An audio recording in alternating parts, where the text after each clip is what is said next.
নিজের পরিবার এই ছেলেটা জন্ম দিল, তার মা পরবর্তী তার মা, তারপর তার বাবা, এই দুজন আসল মেন ব্যক্তি। মা বাবা, এরপর আসতে ভাই বোন, এরপর আস্তে আস্তে সমাজের গণ্যমান্য ব্যক্তি, যেমন ইউপি সদস্য থাকতে পারে, একটা চেয়ারম্যান থাকতে পারে, গ্রামের একটা যারা মাদের ব্যবসা করতেছে, মাদের তার কথা আমি সরাসরি বললে হয়তো আমরা শত্রু হতে পারি, হয়তো শত্রু মনে হয় আপনাদের শত্রু হতে পারে। আমাদের সময় আসে পরিবারের আছে আমাকে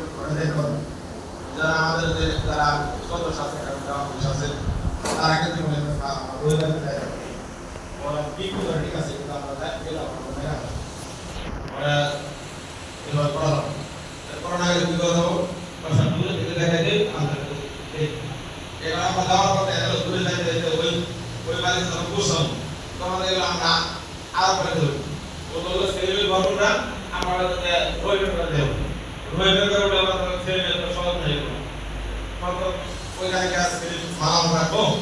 ছেলে যাবে পড়াই গেল, কিন্তু তারা কিন্তু ওই যে সামাজিক অবস্থার কারণে কিন্তু তারা কাম কিন্তু আমরা সহভাগী হতে পারি।